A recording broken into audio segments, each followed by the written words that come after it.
Tidakkah fleksibel gaya sumatif harian itu bisa kita rincikan dalam proses? Yang dimaksud dengan penilaian harian jangan sampai itu adalah ulangan per bab sekali. Jangan sampai menyimpulkan seperti itu, betul Pak Isa? Ya. Iya, khawatirnya seperti itu, karena yang kami tahu PH itu penilaian harian itu ulangan gitu. Bahwa artinya yang formatif tadi terdokumentasikan, betul Pak Haji? Walaupun pada akhirnya artinya bahwa saya setelah melakukan ulangan harian di bab tersebut bahwa ternyata nilainya sangat low, artinya kita bisa meninjau nilai formatif tadi ya Pak. Ya, itu aja. Terima kasih. Assalamualaikum warahmatullahi wabarakatuh. Kinestetiknya tinggi, terus untuk otak kanan juga tinggi, tapi dia cenderung ke sini gitu kan, seperti itu. Saya kira bagus sekali kalau misalkan di sekolah itu seperti itu. Jadi kita mungkin sebagai wali kelas atau sebagai guru pengajar bisa mengetahui cara dan gaya belajar anak seperti apa. Apakah sebenarnya PTS dan Sumatera itu boleh ada remedial atau tidak? Terima kasih. Kira-kira bisa nggak sih PTS lah atau tengah semester aja kita udah biar nilai anak-anak bagus, boleh nggak seperti itu? Terima kasih. Anak naik konsekuensinya semua nilai aman. Itu diskusi panjang kalau di rapat. Karena kalau orang bapak ibu guru nggak mau udah yang mau nggak tuntas ini anak gitu. Cuma di satu sisi kurikulum Merdeka punya apa ya? Ya tadi punya kewenangan untuk kemudian anak harus tuntas fase atau yang tadi dengan TGOC tadi atau kita tunda rapotnya atau gitu. Sebenarnya butuh masukan juga mungkin dari Risa atau Pak Haji, mungkin pengalaman di sekolah lain yang belum SKS atau mungkin ya pandangan lain dari budget Pak Risa terkait hal ini. Lama-lama disuruh ngisi juga. Dia bilang mau tidak mau saya harus belajar karena memang saya ada di bidang kurikulum juga di SMP Raja 1 dan ini kurikulum Merdeka ini sudah tahun ketiga kita menjalankan insya Allah, dan tahun ini pelajaran baru ini merupakan angkatan pertama ya untuk kelas 9 ya kurikulum Merdeka, dan sama seperti Bapak Ibu di sini kita sama-sama masih meraba-raba juga untuk anak-anak kelas 9 ya, karena kan kita perdana ya Bapak Ibu ya. Nah, ini seperti apa, nanti kelulusan seperti apa dan sebagainya. Nah biasanya saya menemani Pak Husin, saya menemani Pak Isya, saya membahas tentang asesmen yang selama ini saya sharing ke teman-teman di sekolah lain. Mudah-mudahan bermanfaat ya Bapak Ibu ya. Apa yang saya lakukan, yang pernah saya lakukan ini implementasi dan idealnya itu sebenarnya seperti apa pelaksanaan asesmen. Nah, perkenalkan nama saya Adi Priambodo, tadi bundanya agak berat ya. Saya ke anak-anak biasa menyampaikan nama Bapak nih Adi Priambodo gitu. Apa karena sebutkan aja, jangan sampai tambahin hak di belakang ya. Nanti beda artinya. Nah, alhamdulillah saya kalau dipanggil itu Pak Haji ya. Selama ini semuanya anak-anak panggil Pak Haji juga. Ya saya anggap itu doa ya. Pak Haji saja alhamdulillah. Amin. Saya tahu kemegahan. Amin. Insyaallah. Bapak Ibu, ini selalu saya sampaikan di setiap rekan-rekan guru di setiap sekolah yang melaksanakan kurikulum Merdeka. Satu pesan saya, semangat sudah. Kenapa? Karena kalau tidak semangat tidak jalan itu kurikulum Merdeka. Ya, bisa atau tidak ada yang menyalahkan ya. Biasanya di sini fasilitatornya biasanya seperti itu. Kita dengan Pak Agus Koco ya selalu menyampaikan, Pak maju terus, semangat. Nggak ada yang salah dengan apa yang kita lakukan. Kalau kita tidak mencoba, kita tidak tahu mana yang harus diperbaiki, mana yang bisa dilanjutkan gitu. Nah, kita sudah mencoba dan terus ada perbaikan, dan ini ada beberapa hal yang perlu saya sharing sama Bapak Ibu guru mengenai asesmen. Yang pertama adalah payung hukumnya jelas ya. Standar penilaiannya Permendikbud nomor 21 tahun 2022. Ini dari awal saya pelatihan sampai sekarang masih ini Bapak Ibu, yang digunakan sudah di-upgrade di tahun 2022 tentang penilaian formatif dan sumatif. Kemudian kalau Bapak Ibu pernah mendengar ada asesmen diagnostik gitu, itu belum tertuang di standar penilaian Permendikbud. Ya, tapi itu adalah salah satu elemen yang paling krusial pada saat kita memulai pembelajaran di kelas. Itu yang diatur secara gamblang adalah penilaian formatif dan sumatif. Karena asesmen diagnostik itu salah satu elemen dari formatif. Bisa dikatakan adalah formatif awal atau awal pembelajaran. Gitu. Ini bisa nanti Bapak Ibu melihat. Jadi kalau kita melaksanakan asesmen sudah ada payung hukumnya, sudah jelas sekali ada formatif dan sumatif. Nah, kemudian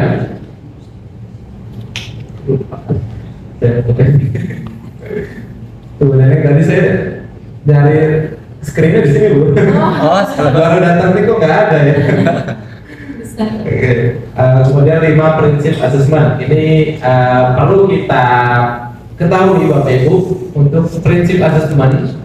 Yang pertama itu saya sudah tandai dengan stabilo, itu ada bagian terpadu dari proses pembelajaran. Yang Bapak Ibu saya yakin betul selama ini penilaian itu sudah dilakukan, ya, sudah dilakukan semuanya. Nah, cuma ada perubahan paradigma saja di kurikulum Merdeka. Kemudian jelas asesmen perlu dirancang sesuai dengan tujuan. Kemudian asesmen dirancang secara valid, adil dan dapat dipercaya. Dan terakhir adalah yang paling penting adalah sederhana dan informatif. Makanya sebenarnya asesmen yang kita lakukan harus bisa mudah dipahami dan dibaca oleh orang tua murid.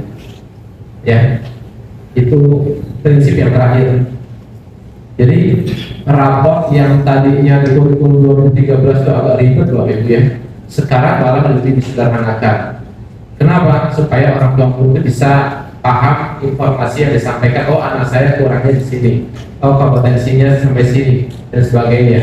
Nah, makanya disebut prinsip asesmen di situ harus sederhana dan informatif.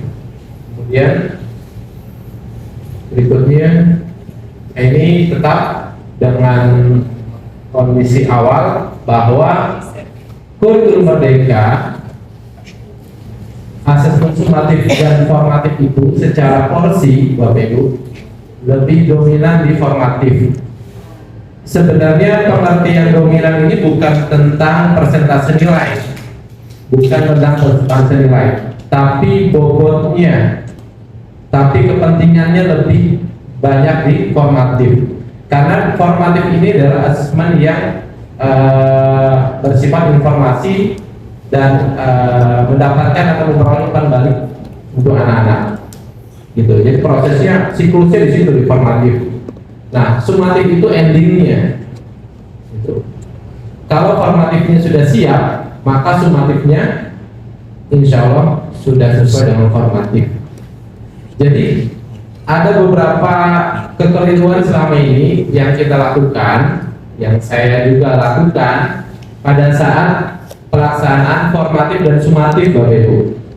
Kenapa? Pada saat kita sudah menyampaikan anak-anak tugas kerjakan, latihan kerjakan, setelah itu ulangan ya, gitu ya. Tapi kita tidak melihat di latihan di tugas itu anak-anak itu masih banyak kekurangan di mana. Kalau masih kurang dalam latihan, belum bisa memenuhi formatifnya, maka sebenarnya diulang lagi.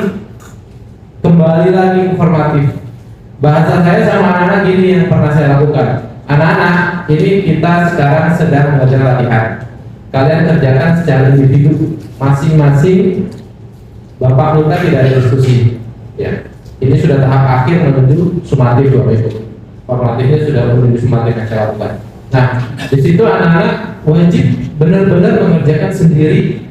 Pemahamannya kita ukur seberapa paham. Kalau ada anak satu atau dua yang belum sesuai dengan standar kita, bahasanya seperti itu, maka jangan diikutkan ke sumatif. Gitu. Kenapa? Karena formatifnya sedang berjalan. Bahasa kurikulum merdeka itu formatifnya sedang berproses.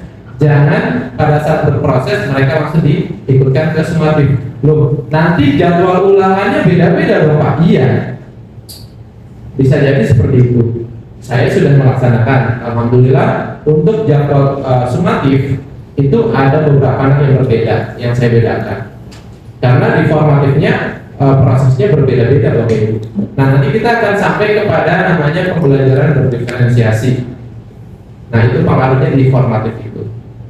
Nah, kemudian saya buat tabel seperti ini Bapak Ibu. Nah, ini hubungannya dengan nilai kalau yang saya buat tabel seperti ini. Nah, di situ ada asesmen awal pembelajaran yang sebelumnya dinamakan asesmen diagnostik, dan kemarin fasilitator ya beberapa bulan lalu fasilitator menyatakan kita pakainya namanya asesmen awal pembelajaran aja Pak, jangan diagnostik katanya. Kalau diagnostik itu kayak penyakit yang kita diagnosa aja, jadi kita awal pembelajaran aja, kemudian baru kita lanjut ke asesmen formatif dan sumatif. Nah, kami di Al-Azhar 1 kemarin sudah melakukan proses formatif dan sumatif itu dengan presentasi nilai seperti yang ada di lingkaran yang pertama Bapak Ibu. 70% untuk formatif, 30% untuk sumatif. Itu yang pernah kita lakukan. Dan sekarang kita sedang menuju informasi yang terbaru adalah yang warna merah ini nih, tantangan kita. 0% untuk formatif, 100% untuk sumatif. Kemudian ada yang menyampaikan, Pak, itu berarti kita kembali lagi ke zaman dulu yang menentukan hanya PTS dan PAS, gitu kan? Kalau dalam rangka menentukan mungkin ya, tapi dalam bobot sebenarnya formatif tetap masih dominan pada saat proses pembelajaran. Kenapa? Karena kalau kita masih banyak kekeliruan di formatif, masih banyak kesalahan informatif sebagai kita sebagai guru, maka di sumatif pasti gagal. Gitu. Nah, itu arahnya kedepannya seperti itu. Harapannya formatif yang kita telah lakukan sudah jauh lebih baik dari sebelumnya.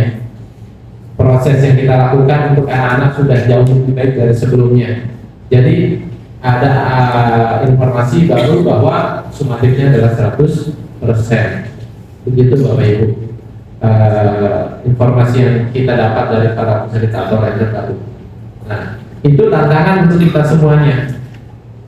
Apakah formatif yang kita lakukan di kelas ini sudah bagus, sudah lebih bagus atau bagaimana? Karena nanti pasti pengaruhnya ke sumatif. Gitu. Kalau belum bagus, berarti banyak anak-anak yang ikut bimbingan belajar lagi, banyak anak-anak yang ikut private lagi, gitu. Nah, nanti saya akan menyinggung tentang bimbingan belajar di luar jam pelajaran. Ada kaitannya dengan pembelajaran berdiferensiasi. Nah, gitu. Kemudian, ini Bapak Ibu, saya yakin betul sudah paham ya mengenai asesmen awal pembelajaran itu ada yang non kognitif dan kognitif. Yang non kognitif itu kaitannya, pokoknya kalau saya katakan ke teman-teman, pokoknya kaitannya dengan guru BK aja. Yang non kognitif, ya, dengan guru BK kaitannya. Apakah itu gaya belajar, latar belakang keluarga, pergaulan, aktivitas selama belajar di rumah dan sebagainya, secara psikologi juga. Non kognitif itu sudah kita peroleh pada saat mereka masuk ke SMP Islam Al-Azhar 41 ini. Ya, jangan sampai proses belajarnya sudah berjalan, tapi kita belum punya data asesmen non kognitifnya. Nah, itu pasti nanti kita akan bingung dengan perlakuan terhadap anak-anak yang berbeda-beda, yang beragam ya. Kemudian yang kognitif, nah kognitif itu yang saya tekankan adalah kalau kognitif itu kaitannya dengan guru mata pelajaran masing-masing. Gitu. Yang paling penting dari asesmen awal pembelajaran adalah Bapak Ibu guru kita nih, kita bisa tahu kemampuan awal anak-anak sebelum masuk ke dalam proses pembelajaran. Ya, jadi kalau kita belum tahu perlakuan kita terhadap anak-anak pasti sama. Yang kurang, yang sedang, yang kemampuan tinggi, kita perlakukannya sama semuanya. Tapi setelah kita tahu kemampuan masing-masing anak, nanti kita bisa melakukan pembelajaran berdiferensiasi. Ya, dari tadi Pak saya menyampaikan diferensiasi apa sih kan? Nanti saya akan menyinggung sedikit ya, karena sebenarnya saya bukan pakarnya juga, saya masih proses belajar juga diferensiasi di kelas seperti apa. Baik Bapak Ibu, berikutnya tentang ini persiapan yang pernah saya lakukan untuk menyusun asesmen.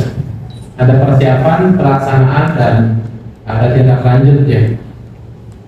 Jelas sekali pada saat asesmen awal pembelajaran yang kognitif ini khusus untuk kita semua guru mata pelajaran. Membuat rencana pelaksanaan, kemudian identifikasi materi, kemudian menyusun. Biasanya tidak harus 10 sih Bapak Ibu, bisa 10, bisa 15, tapi jangan banyak-banyak. Jangan sampai, wah Pak saya lebih semangat nih Pak bikin soal 30 nomor ya. Gak perlu banyak-banyak Bapak Ibu, karena tujuan utama kita adalah mengetahui kemampuan awal atau kemampuan dasar anak-anak yang berkaitan dengan materi yang akan kita sampaikan. Itu ya. Kalau di sini contohnya 10 soal, kenapa kalau ada orang matematika itu menyampaikan 10 itu paling gampang dihitung ya. Salah satu ya 9 ya kan.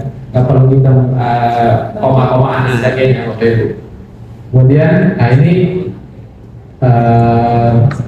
rencananya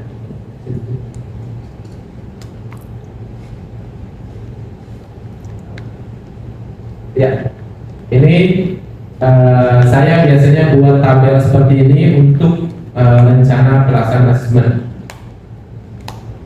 Contohnya seperti itu untuk murid kelas berapa, mata pelajaran atau topik mata pelajaran apa saja, kapan asesmen yang akan dilaksanakan, di mana ya, kalau yang sekarang sudah offline ya Bapak Ibu ya, di sekolah.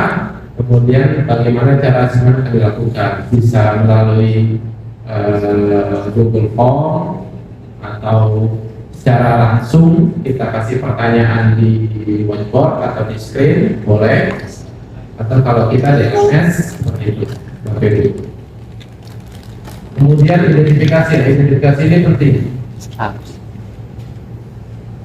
ya, identifikasi materi asesmen.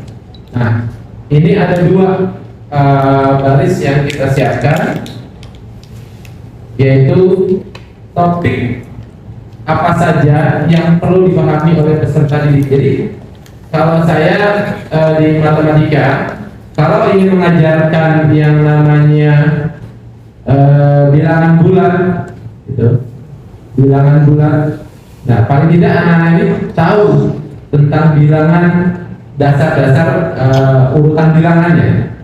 Gitu. Kalau saya ingin mengajarkan teorema Pythagoras, paling tidak anak-anak ini tahu bagaimana cara memangkatkan bilangan, gitu, atau mencari akar dari sebuah bilangan. Nah itu. Kemudian yang baris kedua adalah materi yang akan kita sampaikan.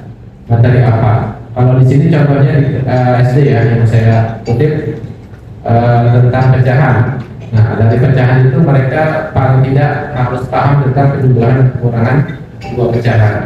Itu Bapak Ibu. Kemudian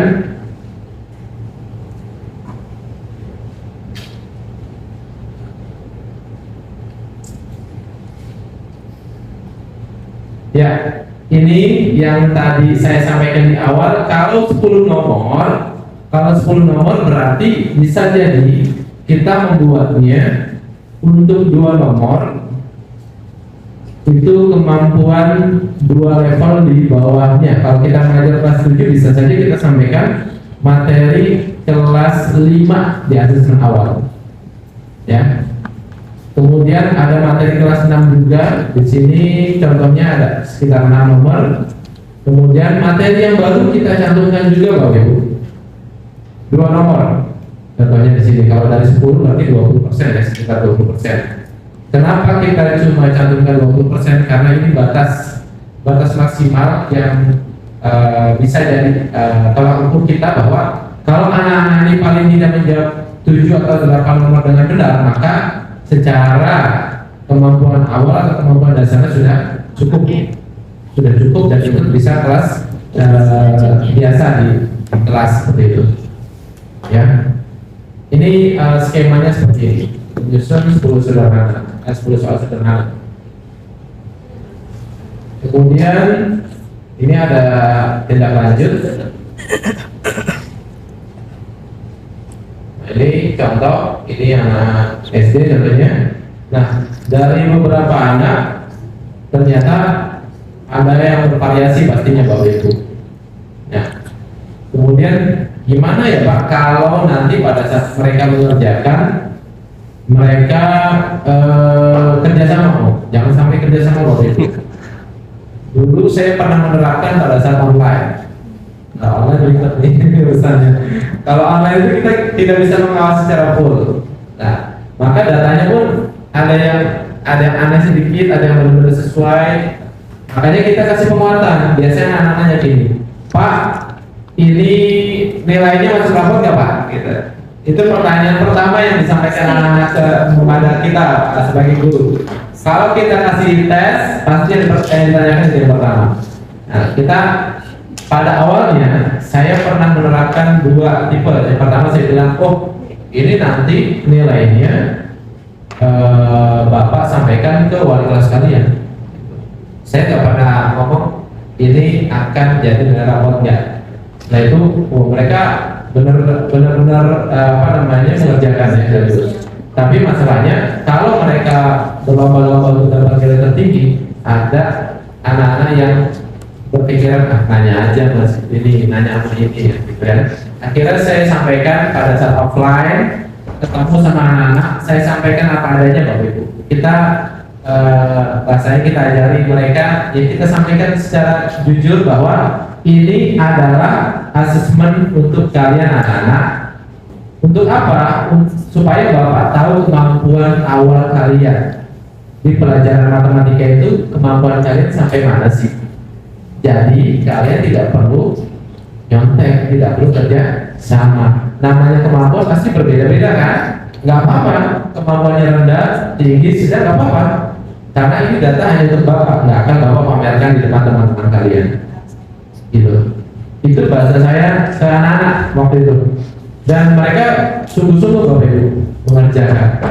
Nah ini contohnya ada seperti ini. Pada saat kita buat batasan minimal, misalnya dari tadi ada 10 soal, kita bisa patok minimal 7 lah anak-anak bisa kita anggap standar kelas kita. Di bawah 7 berarti ada treatment lain, gitu Bapak Ibu. Nah kalau yang paling parah itu ada nilai 2. Nah itu nggak mungkin Bapak Ibu ya. Kita ajarkan anak-anak di kelas 7, oh kamu nilainya jauh banget nih, Bapak titipkan kamu ya ke kelas 6 SD. Nggak mungkin kan? Nggak mungkin seperti itu. Nah pernah saya sampaikan ini ke teman-teman tim Kultur Merdeka bahwa kita tidak punya opsi yang paling atas. Tetap opsi yang kita pakai adalah kelas tambahan yang masih memungkinkan Bapak Ibu. Gitu ya. Namanya bisa bimbingan belajar dan sebagainya. Nah, begitu. Kemudian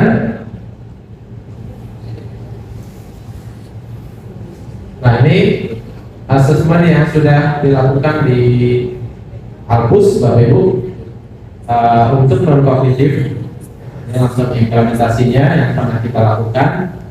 Bu Eva juga terlibat di dalamnya, makanya saya sampaikan kata Bu Eva paling ini udah dari tadi udah pernah nih.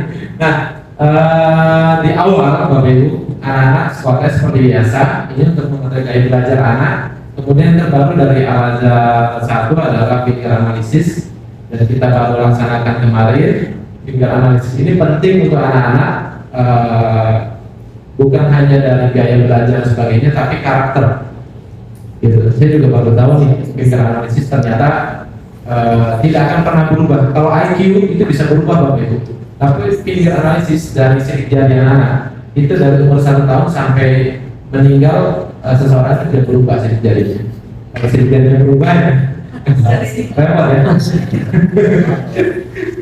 Polisi repot juga kalau cerita guru BK. Nah, dari situ kita bisa tahu karakter anak.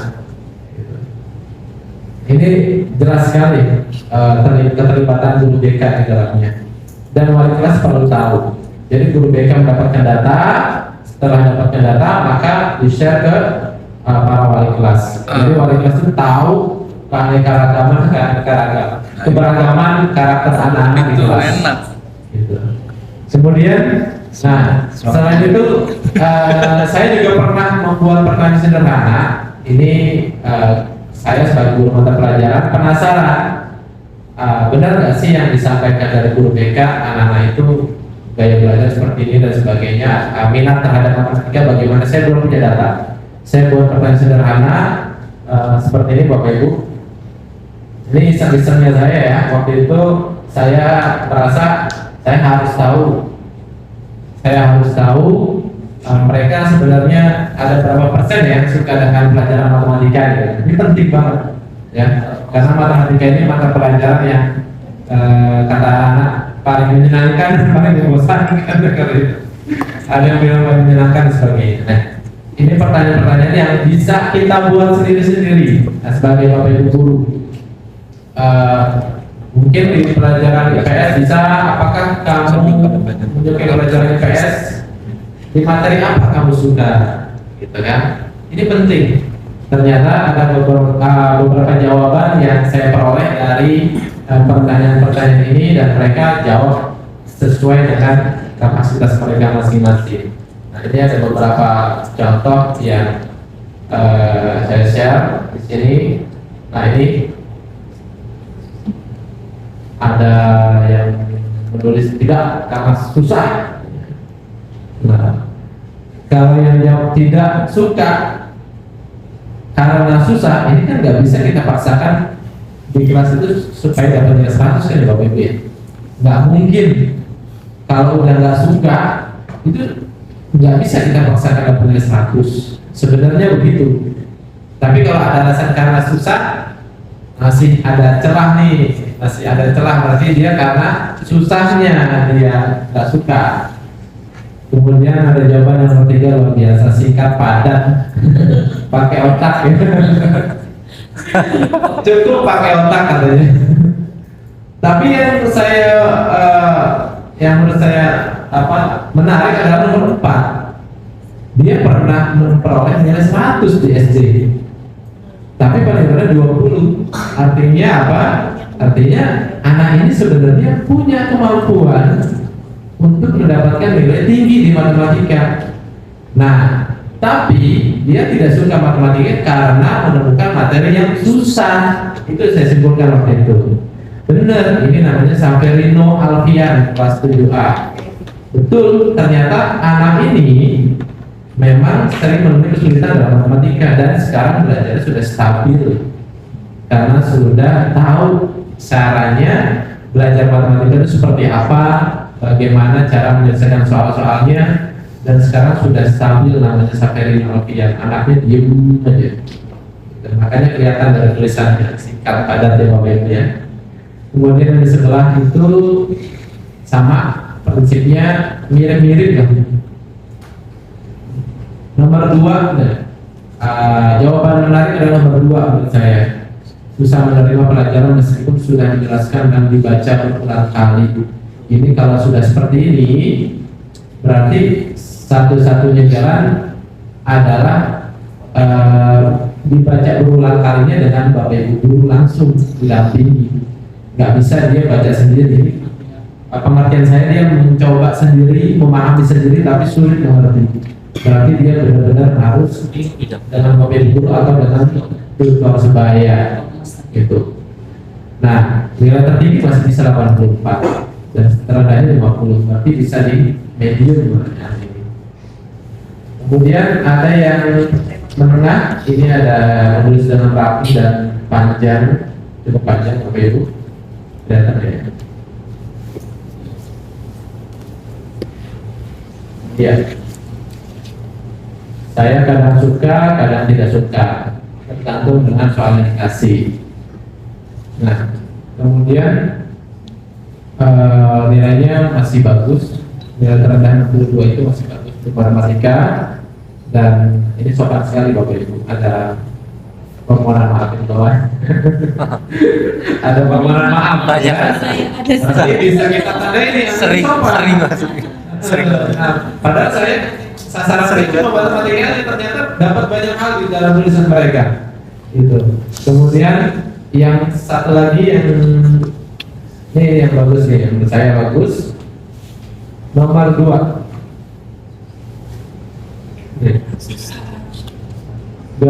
Jawabannya keren menurut saya. Dia bisa menganalisis, memahami dirinya sendiri. Aku tidak terlalu bisa dalam materi pecahan desimal dan persen, tetapi aku akan mengerti jika diajari secara perlahan. Nah, model-model seperti ini Bapak Ibu, kalau kita paksakan belajar tentang perkalian pecahan dan sebagainya di SMP, nggak nyambung, karena dia belum benar-benar memahami pada saat di SD, gitu. Ya, ini saya waktu itu saya lihat satu-satu. Harus sabar ya memang. Harus lihat satu persatu, saya tarik garis besarnya, anak ini bisa di sini, anak ini nggak bisa di sini dan sebagainya. Saya mau tidak mau seperti itu, karena memang bukti dari tulisan mereka ini terbukti pada saat asesmen sumatif. Sejalan ternyata Bapak Ibu. Ya. Kemudian ada yang terakhir tentang paling tinggi, level yang paling tinggi yang saya ambil.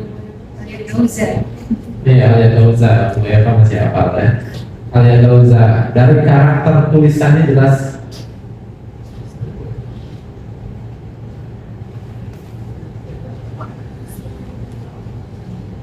Iya, rapi Bapak Ibu.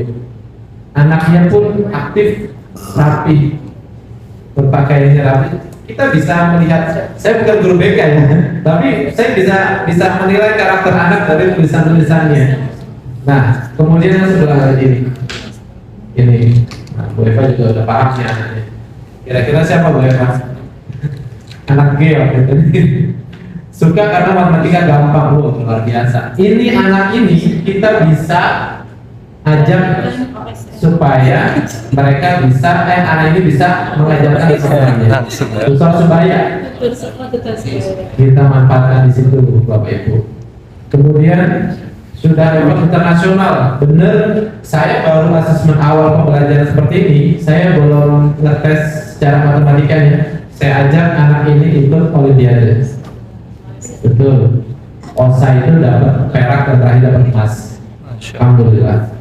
Dari ini, teman-teman nanya, Pak Haji kok pilih dia? Udah, ini dia menjawab seperti ini berarti keyakinannya sudah 100% lebih. Saya bilang gitu.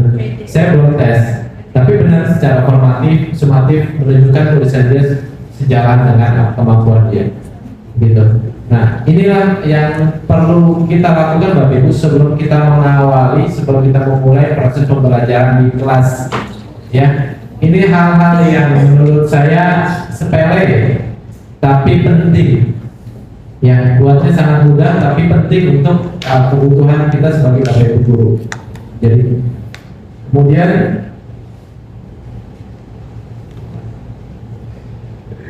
nah, ini asesmen awal pembelajaran yang sudah dan akan kita laksanakan. Kendala kita pada saat satu unit adalah masih ada Bapak Ibu guru yang tidak menjalankan asesmen awal pembelajaran, masih ada. Gitu. Maka dari kurikulum kami membuat program, bahasanya membuat program, padahal memaksakan ya, memprogramkan pekan asesmen awal pembelajaran. Jadi nanti di awal Juli kita membuat satu pekan khusus untuk asesmen awal pembelajaran semua mata pelajaran. Jadi Bapak Ibu guru semua mata pelajaran sudah mengukur di awal. Gitu. Nah, kita laksanakan di awal setiap semester dan setelah ASTS atau PTS ya dulu ya. Setelah PTS. Idealnya, saya bicara idealnya sebenarnya Bapak Ibu, setiap selesai CP, satu capaian pembelajaran, asesmen lagi. di awal, 1 CP asesmen lagi. Tapi kalau kita buat seperti itu kayaknya agak sulit. Yang kita buat 1 semester sekali aja belum jalan 100%. Makanya kita laksanakan paling tidak 4 kali asesmen awal pembelajaran dalam 1 tahun. Ini realistis sekali nih kalau menurut saya. Jadi awal semester, setelah PTS, awal semester lagi setelah PTS. Nah, kemudian setelah PTS gimana Pak? Nanti ada pertanyaan dari orang tua. Bu, ini anak saya habis PTS kok ada tes lagi. Gitu. Nah, inilah yang perlu kita sampaikan pada saat sosialisasi dengan Bapak Ibu orang tua murid di awal tahun ajaran. Paradigma kurikulum merdeka seperti ini Bapak Ibu. Jadi setelah ASTS atau di awal semester kita laksanakan asesmen awal pembelajaran. Gunanya apa? Supaya kami tahu kemampuan awal anak-anak Bapak Ibu semuanya, dan nanti kita akan laporan juga ke orang tua murid tentang kemampuan mereka. Jadi orang tua itu nggak bisa komplain pada saat pengambilan rapor. Pada saat pengambilan rapor, anak saya di SD pinter kok, rapotnya jelek nih. Nggak bisa komplain lagi Bapak Ibu, karena kita sudah punya data asesmen awal pembelajaran. Bu, nih sebelum ambil rapor anak ibu kemampuannya di sini. Mohon bantuannya, kita sedang setting ada bimbingan khusus untuk anak ibu. Kalau ibu mau ingin menambahkan bimbingan khusus di rumah, sangat diperbolehkan sekali, karena kemampuan anak ibu segini. Nggak apa-apa itu Bapak Ibu. Menurut saya, lebih bahasa saya, kalau dokter ya Bapak Ibu ya, sebelum dikasih obat kan diagnosa dulu penyakitnya apa, keluhannya apa, baru dikasih obat yang tepat.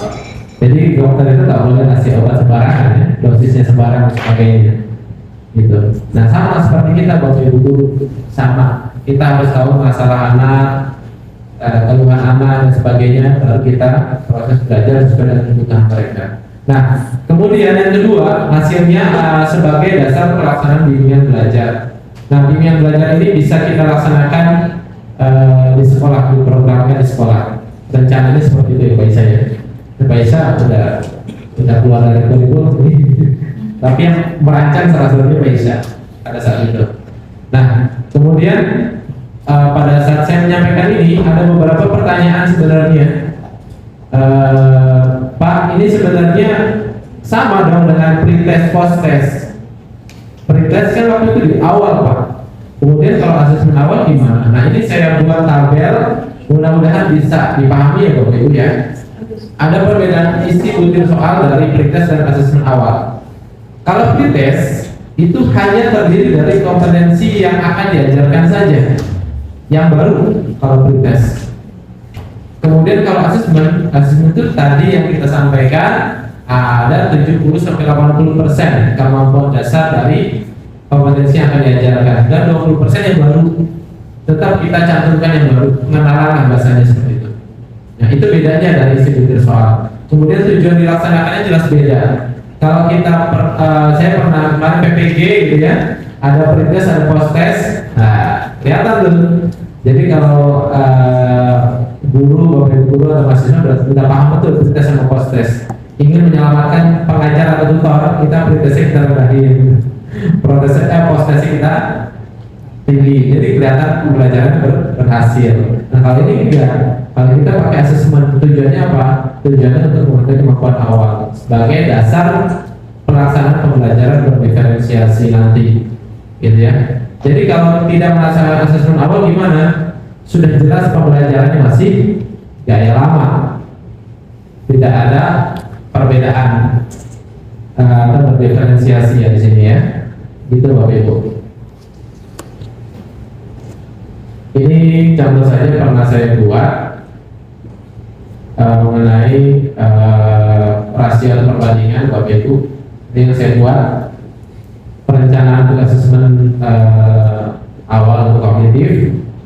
Yang tadi ada contohnya saya buat, ikuti. Saya ikuti betul topiknya apa, kemudian di mana, sebagainya, masih online pada saat itu perencanaannya, kemudian identifikasi. Nah, apa saja yang perlu dikuasai oleh siswa dan sebagainya, ini perlu saya tabel supaya tidak kemana-mana gitu materi asesmen yang saya berikan. Ini contohnya, saya masih campur waktu itu masih pilihan ganda, ada bintang pembandingan, ada esen singkat, ya gitu. Kalau sekarang sudah bisa dimodifikasi lagi, ada matching ya, menjodohkan, ada multiple conference, itu boleh. Tapi saran saya kalau mau kita dapat datanya lebih valid, saran saya sih esai bagus sekali untuk mengukur. Cuma kelemahannya adalah tugas tambahan buat kita koreksi Bapak Ibu. Datanya lebih valid kalau esai. Kalau PG itu masih bisa ya, anak-anak itu bisa kancing pada saya itu pakai ya. Ya, lanjut. Kemudian ini hasilnya yang tadi saya dicobakan untuk asesmen awal di LMS, hasilnya sudah kelihatan. Itu sudah bisa kita analisis per butir soal. Per butir soal juga kita bisa analisis waktu yang mereka kerjakan Bapak Ibu. Di situ kelihatan sekali anak-anak yang serius.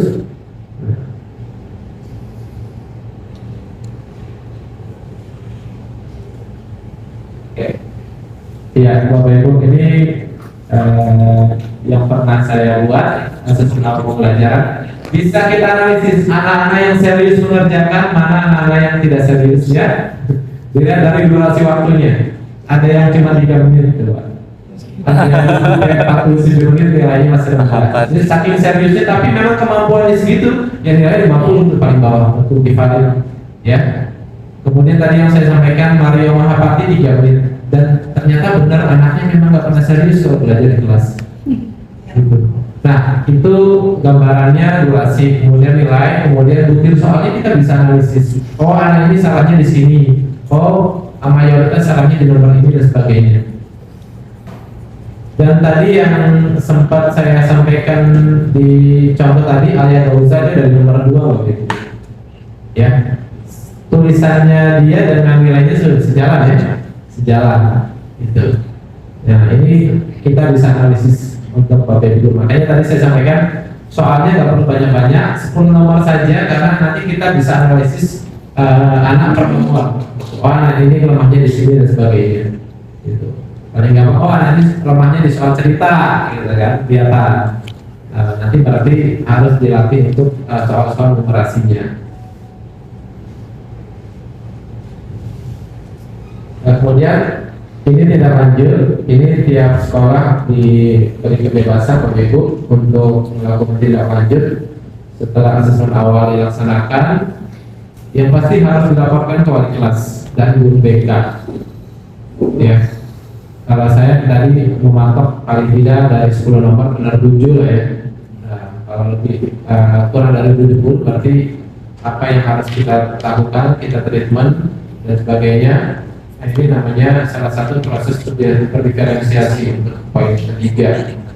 Salah satunya seperti itu.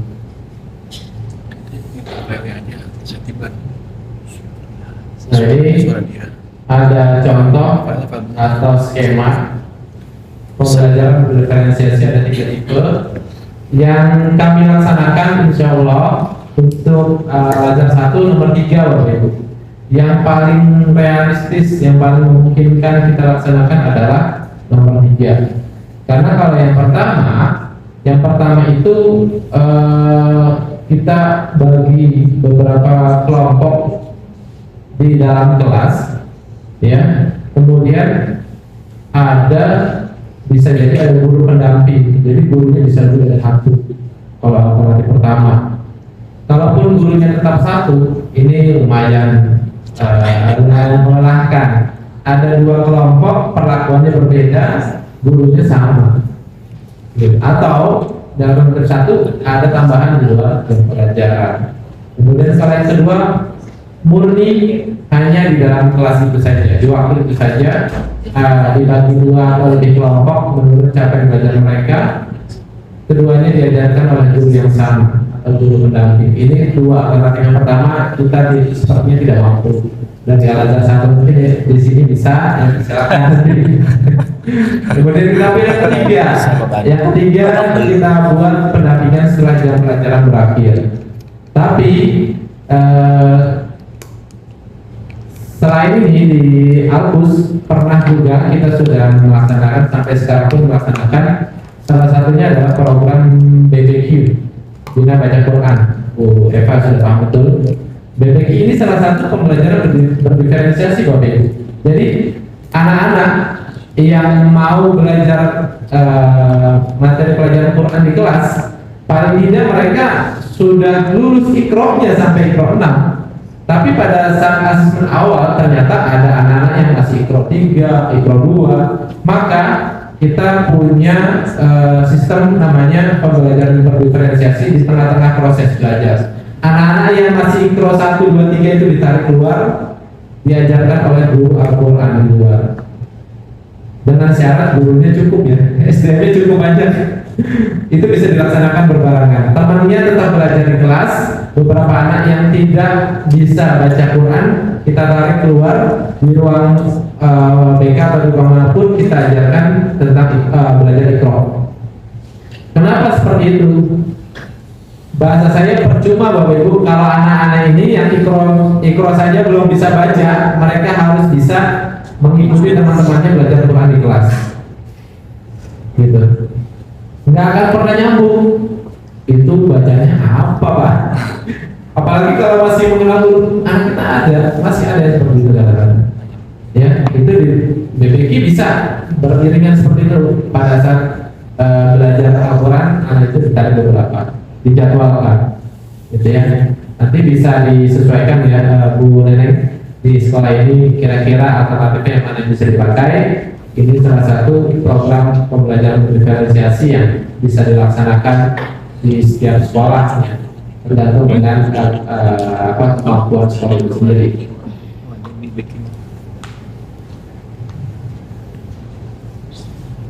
Nah, ini saya kutip dari salah satu guru yang bisa saya jadikan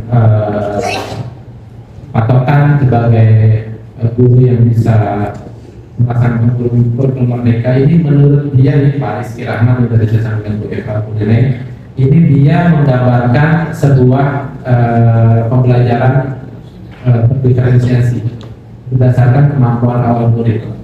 Ya, sebelumnya kita melaksanakan pembelajaran seperti gambar yang pertama, gitu.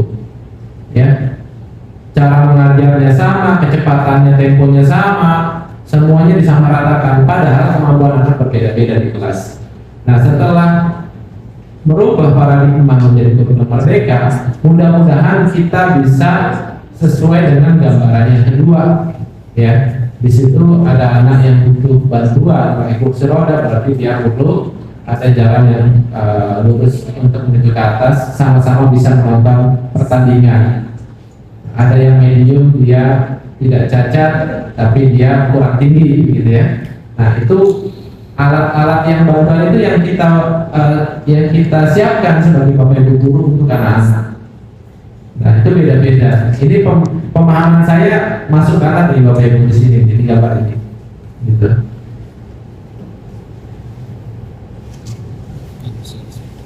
Kemudian ini pernah saya sampaikan, anak-anak di asesmen formatif ini sistemnya kalau di LMS kami bisa diulang-ulang Bapak Ibu.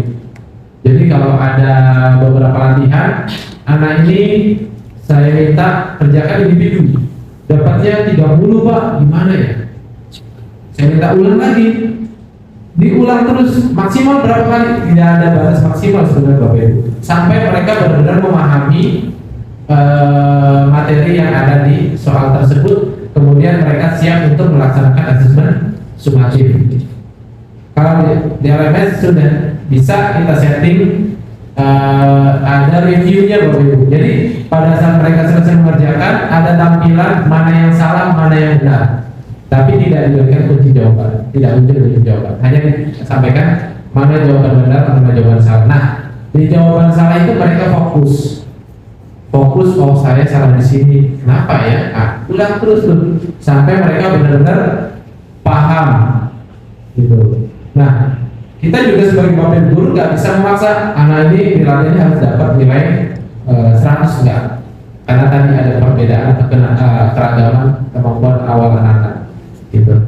Dan tapi jelas di sini saya memberikan fase-fasenya, latihan 1, 2, dan 3 itu ada kategori mudah, sedang, sulit bapak ibu, supaya kita bisa melihat anak-anak yang punya kemampuan awalnya rendah, dia nggak akan bisa mengerjakan latihan 3 sampai benar-benar lebih dari 5, nilainya lebih dari 50. Itu nggak mungkin, memang nggak mungkin gitu.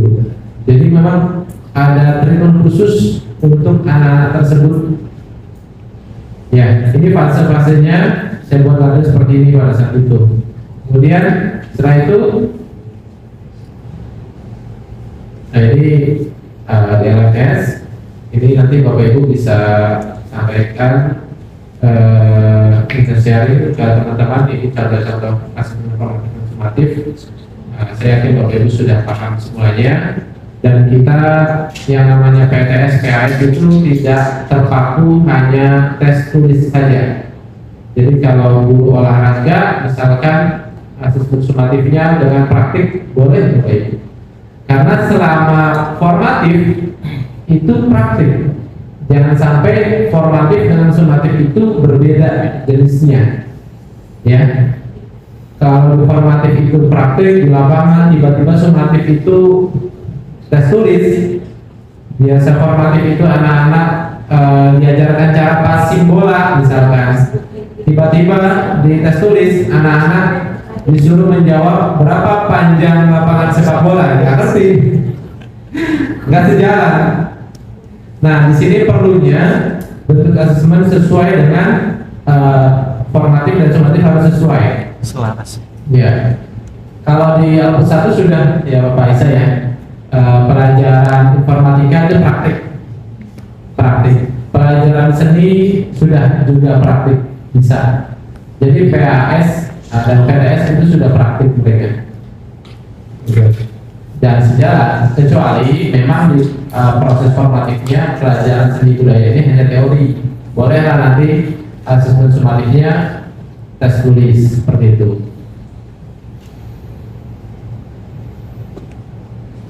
Ini yang tertulis sudah paham Bapak Ibu semuanya pastinya ya. Nah, ini sumatif. Kalau saya melaksanakannya ya mirip-mirip kan Kak 13 di akhir bab bahasa saya ya.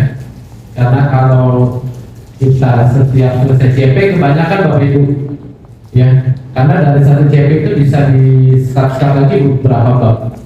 Nah, saya biasanya dilaksanakan setiap akhir bab asesmen sumatif dan sudah variatif ya Bapak Ibu ya, karena anak-anak ini harus meningkatkan kecerdasannya dalam menjawab soal. Untuk apapun mereka bisa menyesuaikan. Ada isian singkat, dengan ganda, menjodohkan dengan kompleks dan sebagainya. Nah, di kami masih menggunakan KKTP, kriteria ketuntasan tujuan pembelajarannya masih 75. Sampai saat ini masih, nanti bisa menyesuaikan di sekolah angkatan 4 saat ini Bapak Ibu ya. Seperti ini. Kemudian ini kaitannya dengan hasil asesmen itu mau buat apa ya gitu ya.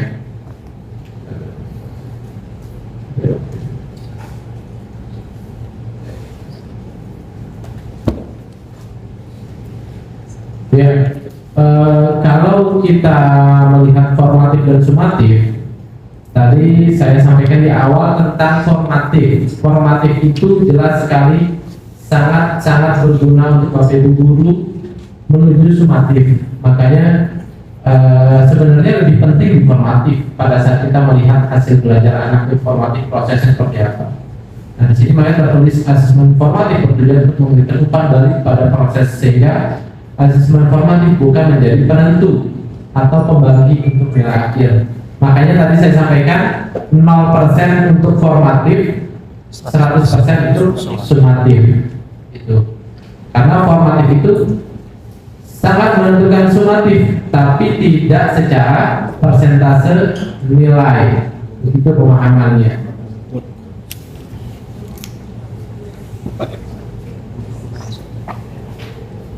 Lanjut. Ini contoh sumatif yang pernah saya buat untuk kelas 7, masih mirip-mirip asesmen awal tadi ya, awal tadi. Coba-coba bilang ganda kompleks sampai saya singkat. Pada saat itu saya masih bilang ganda kompleks masih 1. Jadi urusan singkatnya berapa, 2 atau 3 gitu. Ya, supaya membiasakan anak. Jadi jangan sampai pada saat kita berikan asesmen tiba-tiba kita berikan pilihan ganda kompleks semua. Kaget anak-anak nanti. Biasa menjawab pilihan ganda tiba-tiba kompleks. Ini apa Pak? Ini berapa? Jawabannya lebih dari 1 ya Pak? Pasti tanya-tanya semuanya kan belum terbiasa. Dan kita sudah harus membiasakan di proses formatifnya. Baik, itu saja dari saya Bapak Ibu. Mudah-mudahan bermanfaat. Hanya sharing ya apa yang pernah saya lakukan dan idealnya seperti apa. Terima kasih. Mudah-mudahan bisa kita laksanakan sama-sama kepada anak kita. Assalamualaikum warahmatullahi wabarakatuh. Waalaikumsalam warahmatullahi wabarakatuh. Kita plus dulu untuk Haji.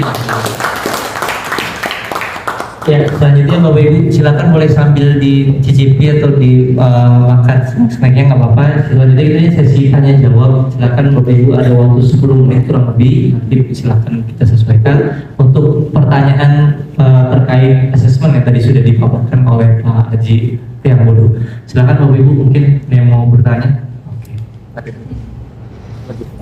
Bismillah. Assalamualaikum warahmatullahi wabarakatuh. Waalaikumsalam warahmatullahi wabarakatuh. Ya, terima kasih kepada Pak Haji dan Pak Aisyah sudah hadir di sini dan Bapak Ibu semua, semoga sehat selalu. Pertanyaannya, saya sangat excited juga ya. Di awal pembelajaran sudah seru gitu ya. Apalagi melihat dan kita mengetahui karakter anak gitu. Apalagi tadi sudah ada yang namanya itu finger scan, karena saya juga pernah memfinger ke anak saya yang pertama yang kedua. Jadi saya ingin mengetahui karakter seperti apa, gaya belajar seperti apa gitu. Dan ternyata memang benar dari SD SMP, oh begini ternyata dia di situ terlihat untuk kinestetiknya tinggi, terus untuk otak kanan juga tinggi, tapi dia cenderung ke sini gitu kan, seperti itu. Saya kira bagus sekali kalau misalkan di sekolah itu seperti itu. Jadi kita mungkin sebagai wali kelas atau sebagai guru pengajar bisa mengetahui cara dan gaya belajar anak seperti apa, seperti yang tadi disampaikan oleh Pak Haji. Dan untuk pertanyaannya adalah apakah di sana juga di SMP 1 itu ya aku sudah lakukan hal itu, finger scan gitu, untuk mengetahui awal pembelajaran, karakter anak segala macam. Kan itu kan hubungannya kan dengan guru BK ya, seperti itu. Selain tadi awal pembelajaran gitu ya, tes gitu. Apakah saya seperti itu bisa? Apakah memang sekolah juga bisa lakukan hal itu? Apakah dengan bekerjasama dengan mungkin pihak kampus atau apa gitu kan? Seperti itu. Jadi itu aja yang saya tanyakan. Terima kasih. Assalamualaikum warahmatullahi wabarakatuh. Waalaikumsalam warahmatullahi wabarakatuh. Langsung jawab dulu. Ya, silakan Pak. Terima kasih Pak Rido pertanyaannya. Ini kita baru sekali melaksanakan finger analisis. Kemarin kelas 8 aja bisa ya. Kelas 8 aja. Sudah di pertengahan bahasanya. Padahal kalau kita bisa melaksanakan di awal tahun kelas 7 itu bagus sekali Bapak Ibu. Ya, kita baru paham ya, baru tahu ada lembaga yang memfasilitasi untuk finger analisis anak-anak sampai orang dewasa seperti itu. Makanya kemarin kita baru uji cobanya baru polanya kan gitu. Belum 10 jari. Jadi kalau sampai 10 jari itu bisa benar-benar menggambarkan karakter anak yang bagusnya seperti apa, dan gaya belajar sangat penting. Jadi yang tadi Pak Rido sampaikan, anak-anak yang kinestetik itu nggak mungkin bisa bertahan duduk lama-lama di kursi, maka belajarnya dengan gerakan gitu. Saya juga pernah menyampaikan tuh di kelas 7 saya belajar sudut Bapak Ibu tentang sudut matematika. Anak kinestetik ini cenderung nggak bisa diem, kalau nggak badannya diem, mulutnya yang rame, bahasa seperti itu. Nah akhirnya saya suruh maju, ada 3 anak, karena itu kurang loh namanya. Saya suruh peragakan sudut lancip, siku-siku dan tumpul dengan tangan mereka. Senang banget loh itu. Itu saya juga merasa ternyata anak-anak ini belajar harus maju ke depan. Beda dengan anak-anak yang anteng di kursi, duduk, tenang gitu. Anak ini harus jadi yang memperagakan di depan. Bertiga ini saya bilang, ayo kalian perhatikan, teman kalian bertiga ini sedang memperagakan sudut lancip, ayo, gitu kan? Namanya Sultan kan? Sultan, sudut lancip gimana? Gini Pak. Bener, itu berkesan sekali untuk anak-anak yang tenang duduk di kursi, berkesan ternyata. Dan untuk mereka sangat berkesan sekali. Mereka langsung praktek seperti itu, padahal itu sederhana sekali. Gitu. Nah, itu dalam saya coba ini kita ketahui dari awal ya, pakai finger analisis itu lebih bagus lagi, lebih memudahkan kita sebagai bapak ibu guru. Gitu Pak Ibu. Sangat mungkin bisa diundang ya Pak saya apa namanya lembaganya ya. Lembaganya itu mereka bisa diundang ke sekolah-sekolah untuk finger analisis. Untuk uji cobanya jempol aja Pak Ibu. Yang gratis jempol aja misalnya. Kalau yang seperti itu udah bayar misalnya gitu. Mungkin kalau ke sekolah berarti kan borongan ya, kolektif ya. Mungkin bisa menyanyi dan nanti Pak Agus sampaikan bisa negosiasi untuk kolektif gitu seperti itu. Bisa disampaikan. Kita langsung aja Pak Rido, Bapak Ibu. Kalau berbicara finger analisis, lagi-lagi pakai anggaran karena cukup mahal. Kami Bapak Ibu guru pun mendapatkan itu setengah harga 600.000 ya, setengah. Kalau untuk mau semua itu kurang lebih per anak itu 1,2. Tapi memang hasil analisis ini memang kami menyatakan akurat karena bercermin diri gitu. Contoh saya scan, biasanya dari saya sendiri, oh benar ternyata. Dan itu diakui oleh Bapak Ibu guru juga sama seperti itu. Secara cara belajar, kemampuan kognitif, semua memang terbaca semua. Bahkan sosial pun terbaca, bahkan hobi, cita-cita yang ada di jalan-jalan Anda juga terbaca semuanya. Memang pakai lengkap Bapak Ibu. Namun ada cerita menarik kenapa kita pakai finger analisis. Jadi ada satu kelas yang memang sangat kompleks. Jadi intinya konfliknya itu antara orang tua. Jadi anak-anak ada yang debat, berantem, orang tua nggak terima, saya nggak terima, akhirnya gimana cara solusinya sih, ada orang tua yang menengahi itu. Yuk Bapak Ibu kita bercermin diri anak kita bagaimana. Akhirnya orang tua itu berikanlah jalan untuk ke finger analisis itu. Akhirnya kita ke situ. Kita ternyata oh iya anak saya seperti ini ternyata ya, anak saya seperti ini ya ternyata. Akhirnya kami sekolah tertarik. Dan kelas 7 tahun lalu akhirnya kita mencoba gitu, yuk dia menawarkan boleh deh untuk istilahnya promosi ya kata promosi per anak dapatlah silakan satu yaitu jempol aja gitu. Akhirnya jempol saja, semua dilihat, dibuka, dicek semua itu anak-anak angkatan 53 berarti ya, 53 itu dites semuanya dan hasilnya ada dan diberikan pada orang tua. Ujung-ujungnya ke arah sana. Berarti Bapak Ibu monggo yang mau dicek silakan lanjutkan kembali gitu. Ada promosi seperti itu. Namun sekolah tertarik betul. Kenapa? Karena kalau dari psikotes yang sering kita jalani Bapak Ibu ya, baik dari UAI ataupun Optima, skema dan segala halnya, itu sebenarnya sudah cukup juga Bapak Ibu. Namun kalau di psikotes itu kita harus membaca detail per item.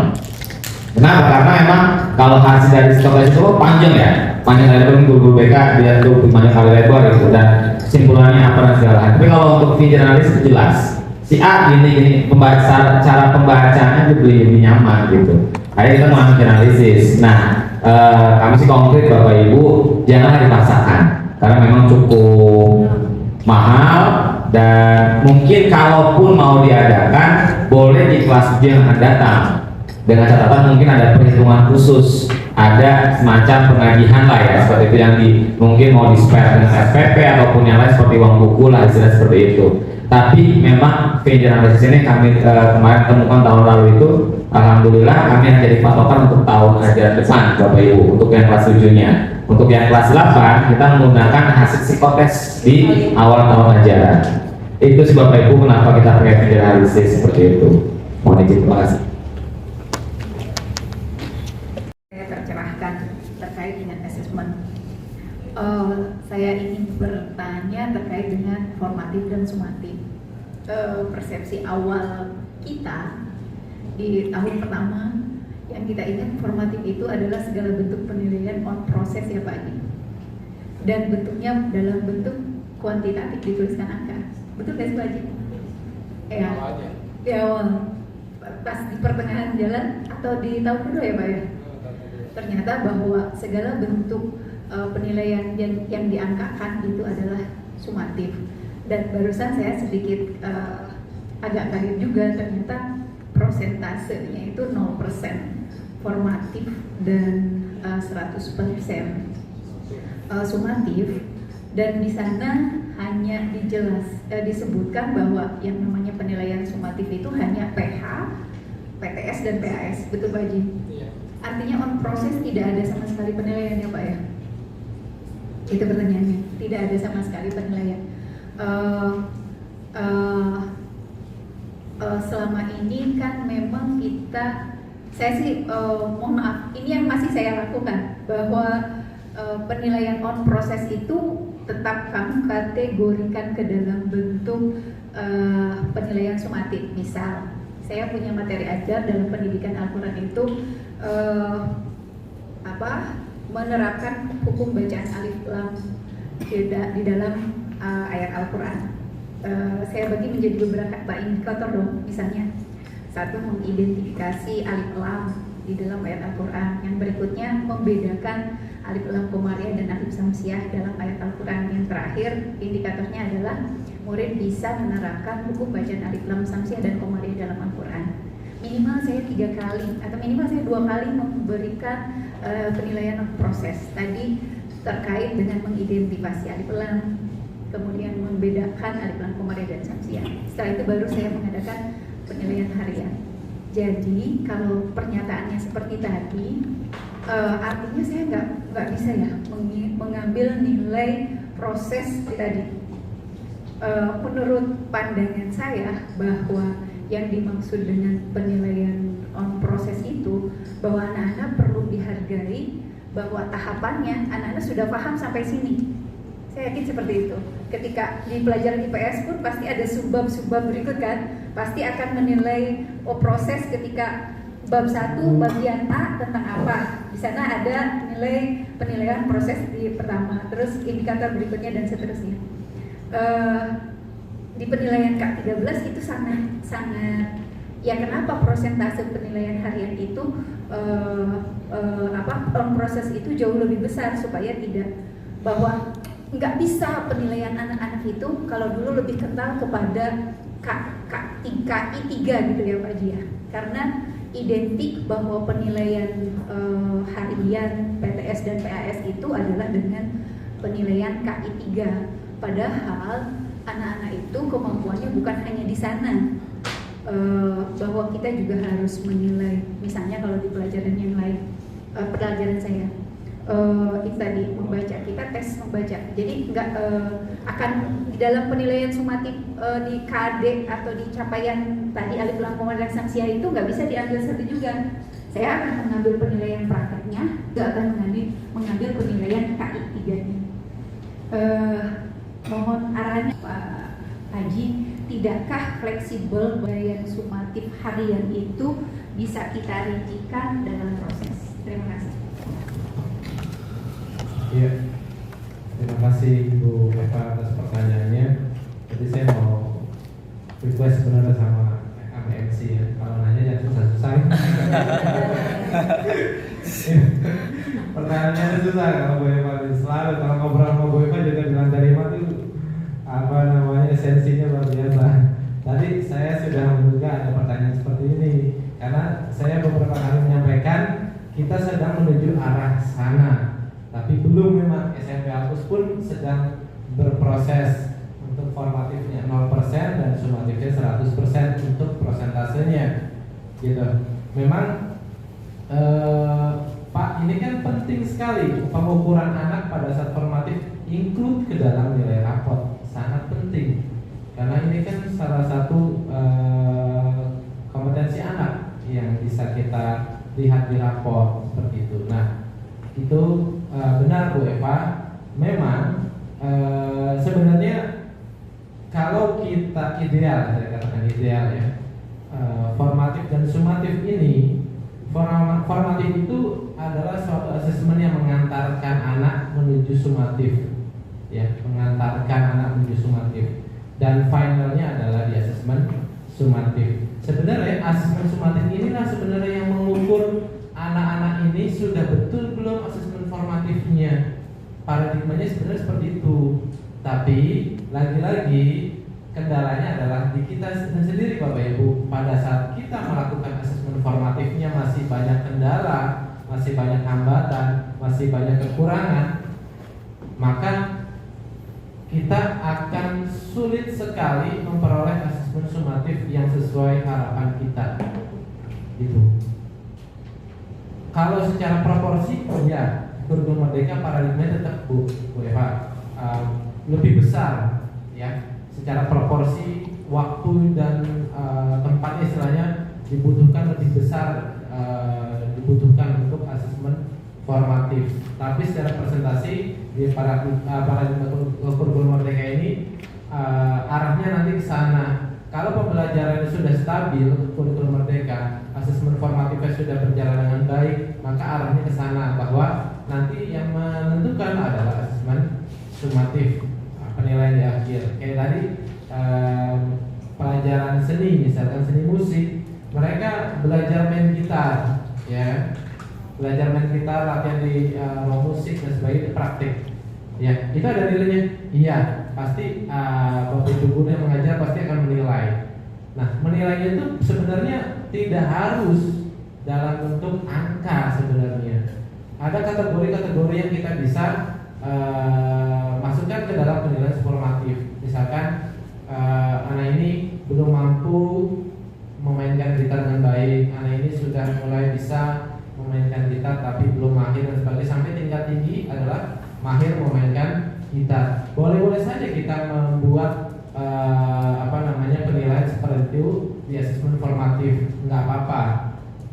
Dan nanti pun pada saat asesmen sumatif kita tidak perlu memasukkan itu lagi, karena kalau di formatifnya sudah proses sudah bagus, anak ini sudah mahir bermain gitar, maka pada saat asesmen sumatif mereka dites untuk bermain gitar langsung oleh guru seninya, misalkan gitu di sumatif. Ini berarti sudah berkesinambungan, sudah sinergi gitu. Jadi kalau tadi Bu Eva bilang bobot formatifnya harusnya lebih besar, karena kan kaitannya dengan perkembangan atau proses belajar di kelas, orang tua wajib tahu. Nah, ternyata paradigma kurikulum merdeka yang sekarang yang akan kita jalankan nanti, sumatif itu sebagai sebuah gambaran formatif dalam cakupan yang lebih besar lagi.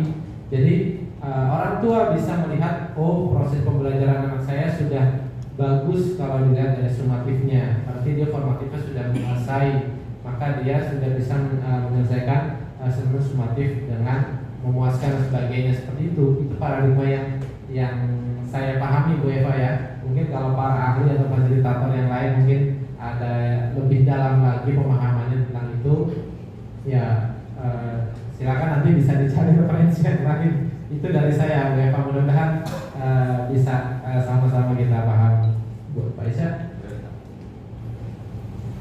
sedikit tambahan Bu Eva.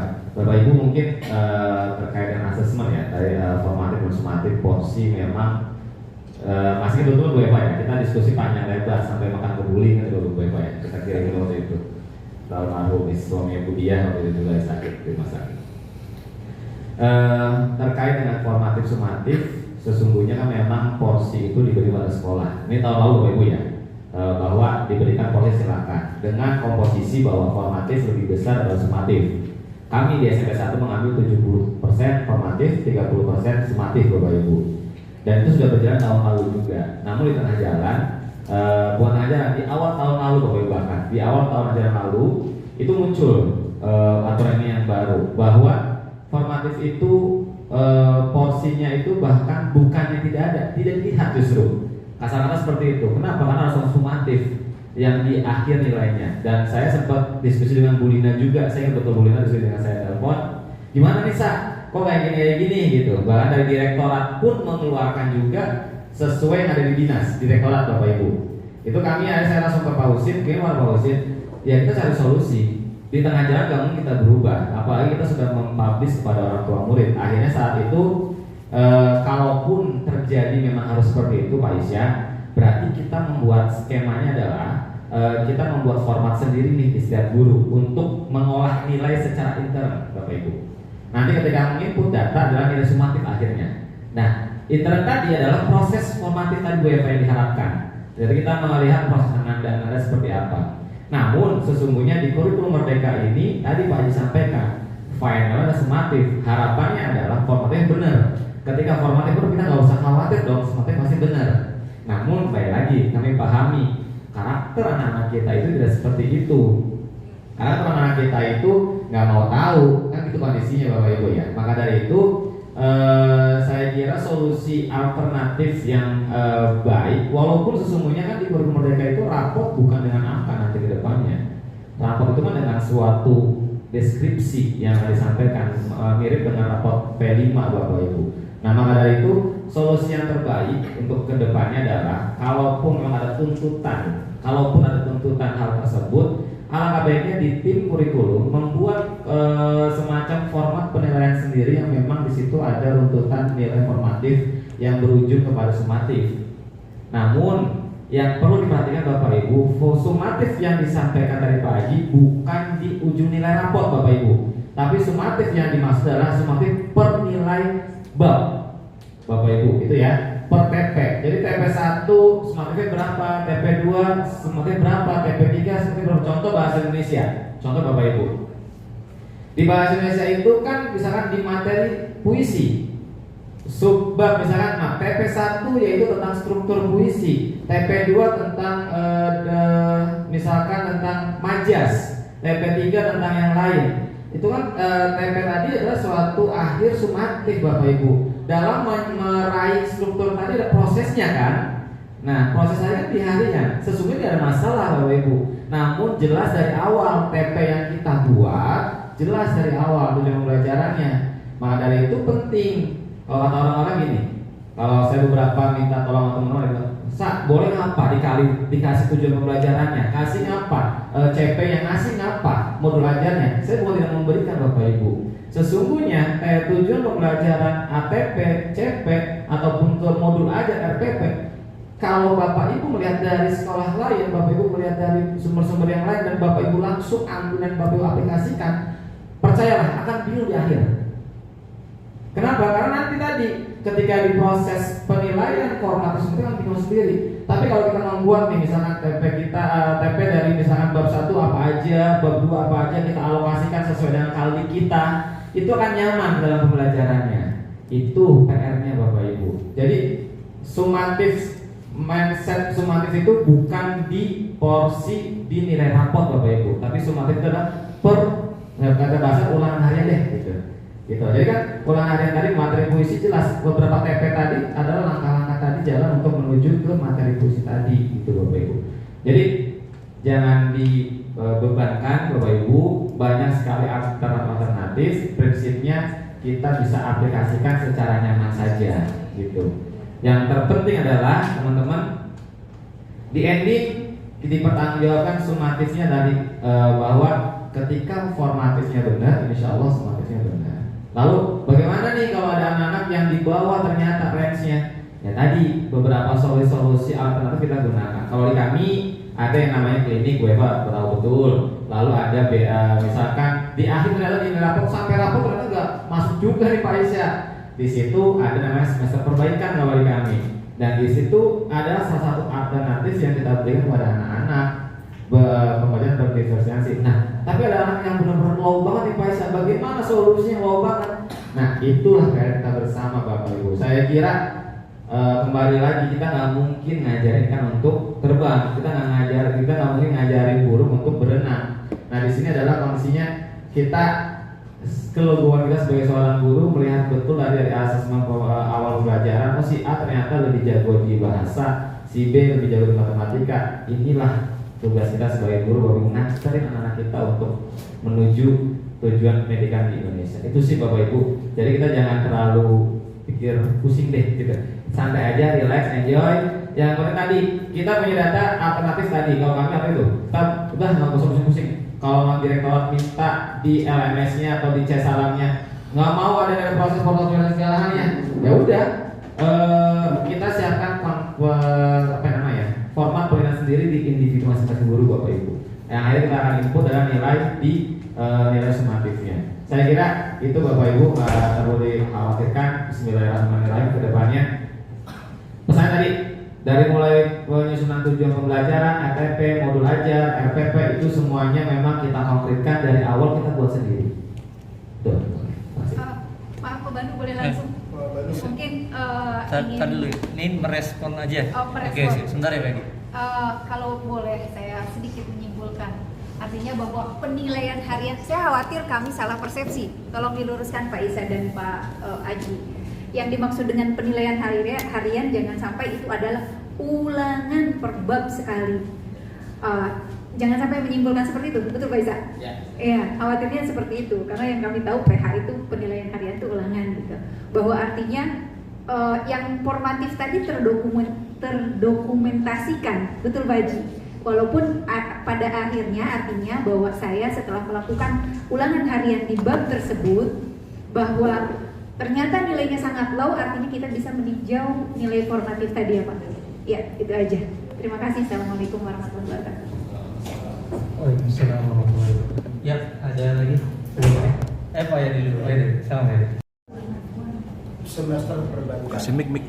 Sementara kita seringkali kayaknya sudah mendapat semacam paten gitu bahwa nilai PTS dan nilai semester tidak bisa diremedial. Kalau semester ada semester perbaikan, berarti kan ada semacam remedial seperti itu ya. Nah, telah dijelaskan apakah sebenarnya PTS dan semester itu boleh ada remedial atau tidak. Terima kasih.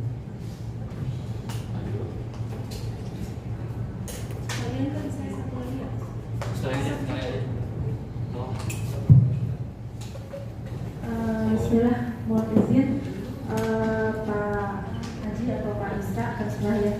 Yang ingin saya tanyakan mengenai metode ya pengambilan nilai sumatif itu, apakah semuanya bisa dalam bentuk project ya, atau praktek? Apakah bisa? Artinya kalau misalkan tadi dikatakan bahwa seni dan informatika ya dihapus sudah berupa praktek, apakah pelajaran yang lain bisa seperti itu Pak? Kayaknya kalau kita lihat hasil ya Bapak Ibu ya, antara kognitif tertulis dengan praktek itu biasanya lebih besar praktek biasanya anak-anak, baik cara individual ataupun kelompok. Nah, kira-kira bisa nggak sih PTS lah atau tengah semester aja kita udah biar nilainya anak-anak bagus, boleh nggak seperti itu? Terima kasih. Ya, terima kasih Bu Neneng. Ini dari Pak Ibu, Bapak Ibu. Betul Bapak Ibu, di kami ada semester perbaikan. Kenapa? Karena kita kan SKS Bapak Ibu ada semester 1. Pada saat tidak ada yang namanya tinggal kelas. Mereka lanjut terus Pak Yadi. Sampai nanti ketika contoh ada anak yang ternyata di semester 1 SP, di kelas semester 1 berarti ya, SP di kelas 8 belum tuntas juga nih, di kelas 9 juga belum tuntas juga nih. Gimana solusinya? Kita namanya ada SP mandiri. Jadi ketika di akhir semester kita paksakan di SP pulang sekolah, kita belajar dulu. Nah ini yang kami sampaikan bahwa ternyata SKS ini berjalan lurus dengan kurikulum merdeka.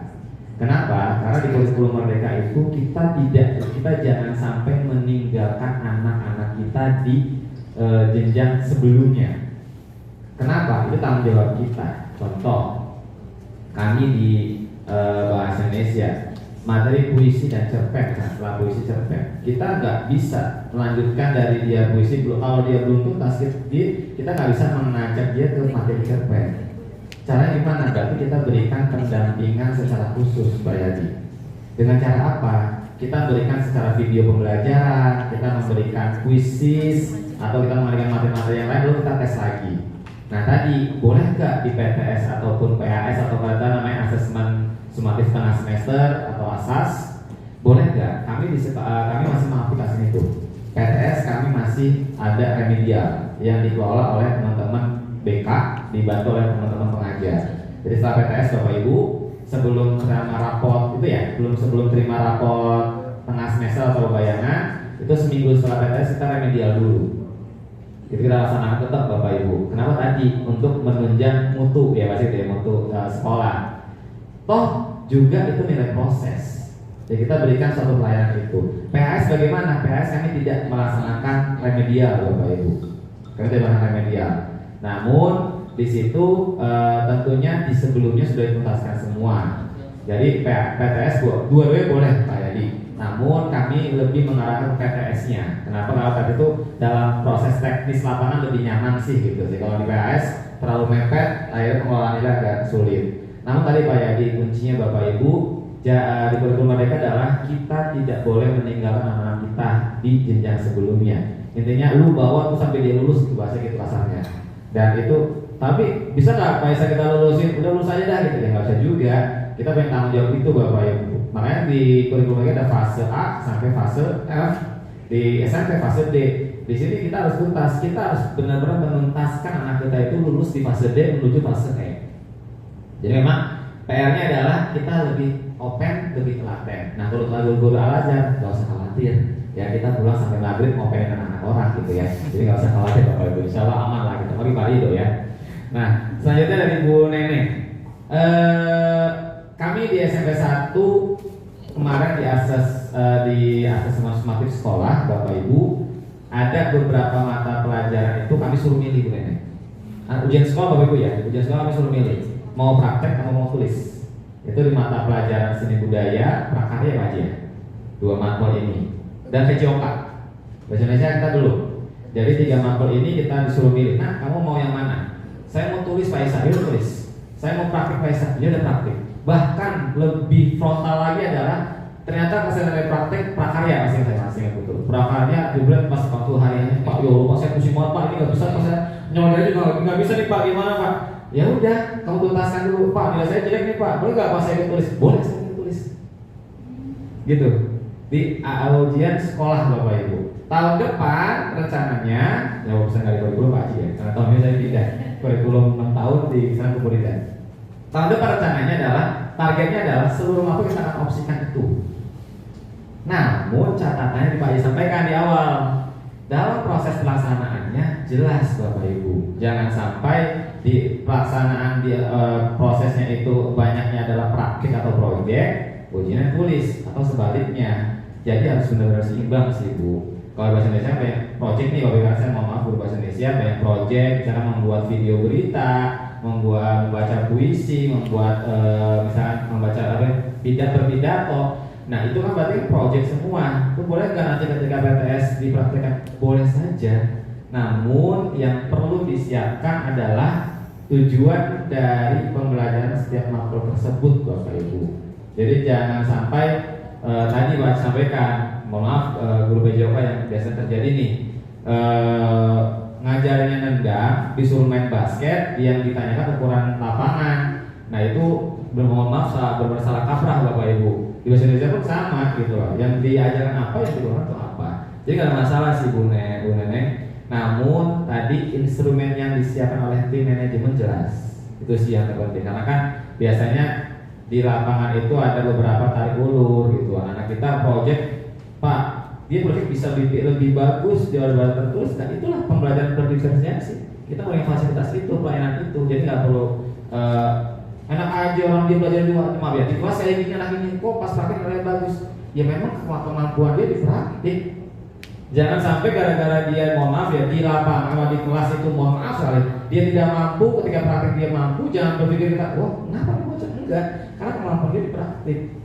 Kalau opsi saya sih baiknya coba dibuat opsi sih Bu, di opsi aja tulis tetap ada. Kenapa? Karena ada beberapa anak yang mampu secara kognitif, ada beberapa anak yang mampu secara praktik.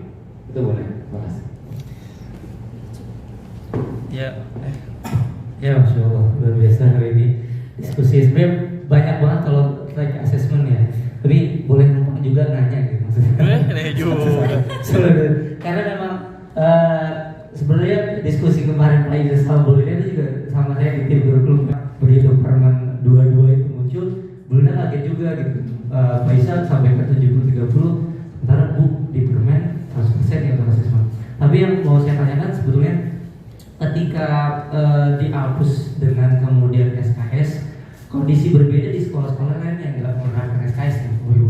Satu sisi beberapa orang tua yang aware, mereka tahu terkait dengan fase dan ketetasan nilai.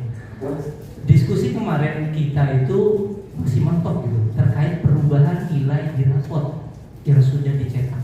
Sementara beberapa orang tua juga teredukasi bahwa nilai itu harusnya sudah tuntas.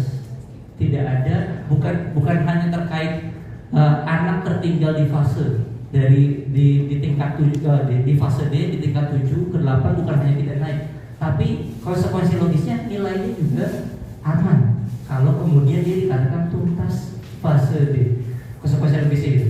Nah ini yang kemudian di sekolah yang tidak menerapkan SKS ada kebingungan terhadap mungkin di KOSP-nya harus disesuaikan, itu salah satu PR. Atau ya kita tadi pahit-pahitan gitu, anak naik konsekuensinya semua nilai aman. Itu diskusi panjang kalau di rapat.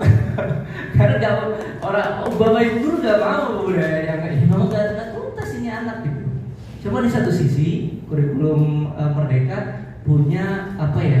Ya tadi punya kewenangan untuk kemudian anak harus tuntas fase. Atau yang tadi dengan 3 opsi tadi ataukah kita tunda rapotnya atau gitu. Tapi sebenarnya butuh masukan juga mungkin dari Pak Isa atau Pak Haji, mungkin pengalaman di sekolah lain yang belum SKS atau mungkin ya pandangan lain dari Pak Haji atau Pak Isa terkait hal ini.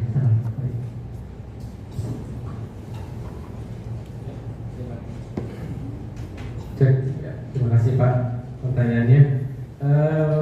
Memang saya menyampaikan juga nih ke teman-teman di manapun berada untuk kurikulum Merdeka.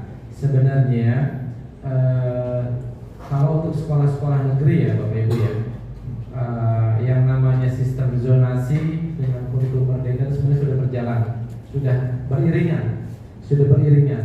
Kenapa? Kalau kurikulum Merdeka itu tidak melihat nilai sebenarnya, tidak melihat nilai anak ini tinggi maka masuk sekolah ini unggulan dan sebagainya, nggak ada. Jadi laporan tiap anak itulah gambaran anaknya seperti itu. Di matematika rendah ya nggak apa-apa, wong dia juga bisa tetap masuk di zonasinya kok, nggak akan dilihat nilainya begitu. Kalau di negeri sudah sejalan. Ini permasalahannya memang selalu ada di sekolah-sekolah swasta yang masih mengutamakan nilai, seleksi nilai, raport dan sebagainya ya. Apalagi di SKS nih kita ya Pak ya. Betul, apalagi standarnya beda, nanti di SMP ini, nanti SMA ini standarnya beda lagi dan sebagainya. Nah, ini sebenarnya bahasa saya PR buat pemerintah bahwa harusnya sistem zonasi di negeri itu sudah bisa berjalan secara menyeluruh di swasta juga. Maka kurikulum Merdeka itu akan berjalan juga di sekolah swasta. Karena kalau kurikulum Merdeka kita mau berjalan di sekolah swasta dengan baik, tapi tidak ada diiringi dengan pemerataan sekolah ya di sekolah swasta, itu nggak nyambung bahasanya. Kayak di SMP itu, SMP Al-Azhar 1 mau ke SMA Al-Azhar 1, tetap aja dilihat apa? Nilai raport gitu. Padahal kalau di negeri kan sudah tidak masalah lagi. Mau nilai matematikanya 50 pun sebenarnya kalau dia di zonasinya masuk ya masuk. Gitu. Itu penting kalau di laporan atau raport itu sebenarnya orang tua wajib tahu. Makanya tadi Pak Isa bilang ini idealnya ya Pak ya. Saya menyampaikan Pak Isa bilang ya nggak mungkin lah ikan itu dipaksakan terbang gitu kan. Nggak mungkin burung dipaksakan untuk berenang. Nggak akan bisa sampai kapanpun. anak ini kemampuannya bukan di numeris, bukan di numerik, bukan di matematika, kemampuannya sastra. Sampai kapanpun matematikanya dia nggak akan bisa sampai dapat nilai 80, nggak akan bisa. Makanya ada kurikulum merdeka untuk memfasilitasi itu, tapi memang nggak sinkron dengan sekolah-sekolah swasta yang masih mempunyai label unggulan dan sebagainya, ingin menarik anak-anak yang kemampuannya di atas rata-rata. Betul, seperti itu. Jadi dilema juga ya Pak Banu ya mengenai hal itu, nilai rapot dan sebagainya. Makanya kita akali di sekolah swasta ada namanya penilaian acuan patokan, ada namanya KKTP. Nah itu kita buat kenapa?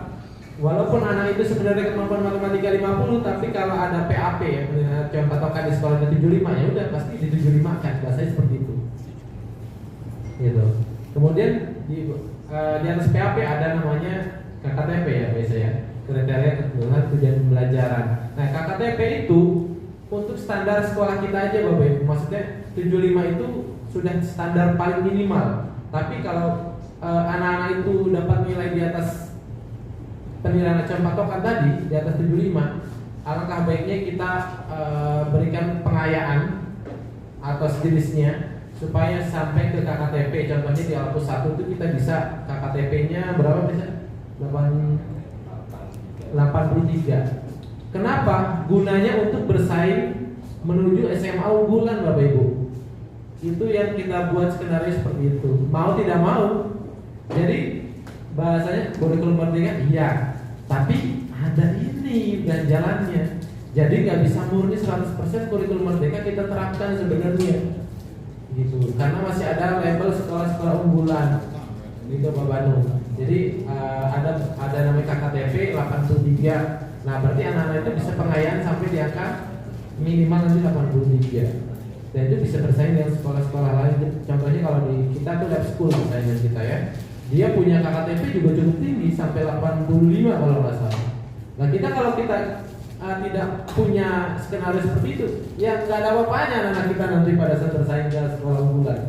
Gitu. Kalau di sekolah negeri nggak masalah, sudah zonasi aman, sudah selesai. Nggak perlu lihat rapor nilainya 50, matematika 70 dan sebagainya, nggak akan dilihat. Itu sudah berjalan kurikulum merdeka di situ. Iya. Masih ada prestasi 5% ya?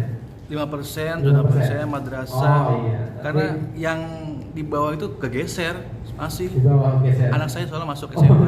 kegeser. Berarti belum pure juga di perjalanan negeri. Belum pure. Belum verifikasi juga kurikulum merdekanya. Reguler, Iya. madrasah. Prestasi non akademis sama akademis ya. Prestasi, ya. Masih Anak ada guru. prestasinya. Iya. Begitu Pak Bani yang bisa saya jawab. Mungkin tadi Pak Isa bisa bantu tambahkan ya. Oke, terima kasih Pak Haji. Pak Banu mungkin gini, Bapak Ibu, kita ini mungkin awal tahun Bapak ya, kita ngomong awal tahun nih. Semua itu berawal dari awal perencanaan. Tadi saya sampaikan, kita menentukan tujuan pembelajaran dulu, ATP-nya sampai ke proses penilaiannya. Dari TP, ATP dan seterusnya, kita tadi ke Pak Haji, asesmen awal pembelajaran. Dari asesmen awal pembelajaran tadi kita mengetahui karakteristik anak kita di setiap kelas Bapak Ibu. Itu yang pertama tuh. Di setiap kelas kita sudah akan mengetahui karakter kita. Kita mungkin kalau kasar kata kita bagi menjadi 3 level: low, medium, high. Di situ Bapak Ibu kita bisa menentukan. Jadi ada Bapak Ibu menyebut tadi ada PAP, ada KKTP. Apa sih bedanya? PAP itu patokan acuan penilaian. Itu yang kita seragamkan satu sekolah kita Bapak Ibu nih. Istilahnya KKM lah gitu. Jadi PAP itu kita tentukan dulu, kita sepakati nih mau berapa. Paling rendah yang tidak pernah berapa? 75 misalkan. 75 selesai Bapak Ibu 75. Nah di situ ada KKTP. KKTP kalau di kami itu ada 2. KKTP setiap mata pelajaran. Bahasa Indonesia misalnya kita punya target KKTP bahasa Indonesia nggak mau 75 dong, kita bisa misalnya 84 sanggup kok. Maka target nilai bahasa Indonesia itu 84. Untuk mapel-mapel yang lain, mohon maaf, matematika misalkan terlalu tinggi 84, oke lah kita tulis 80 misalkan. Itu kembali lagi diberikan ke penyesuaian dari masing-masing guru mata pelajaran Bapak Ibu. Saya Bapak Ibu ya. Dari situ kita sudah nih, kita punya PAP, kita punya KKTP. Tujuannya apa sih Pak Isya?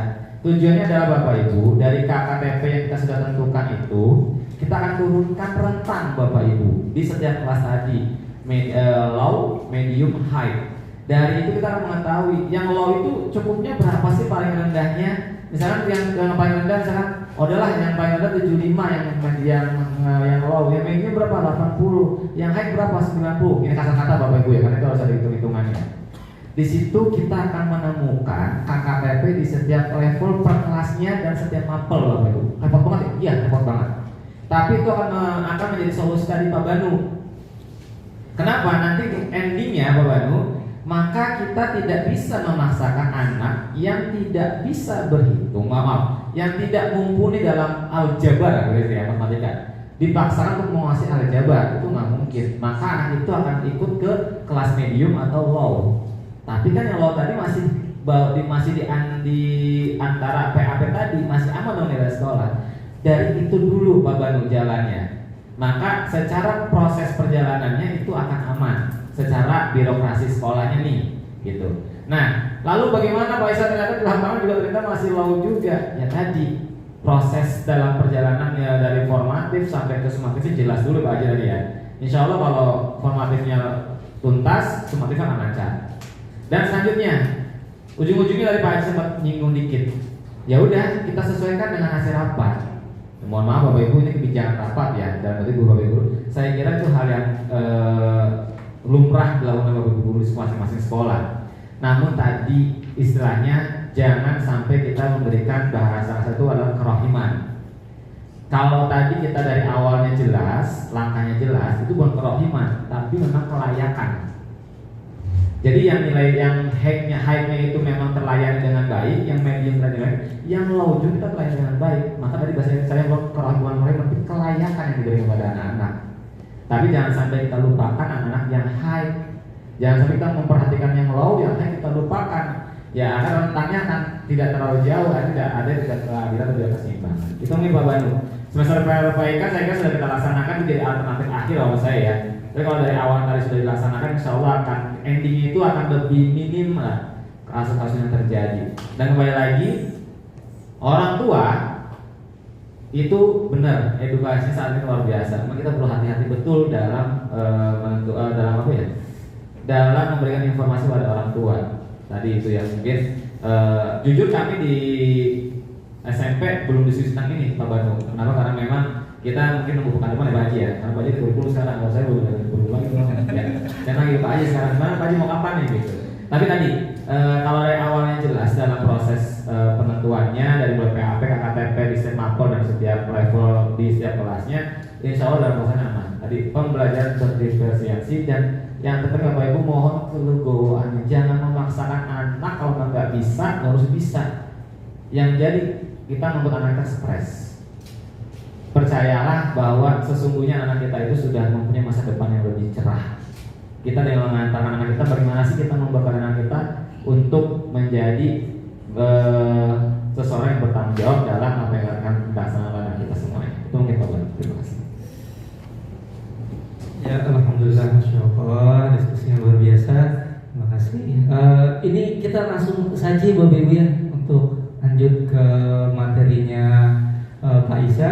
Tapi mungkin break sebentar, mungkin 5 menit.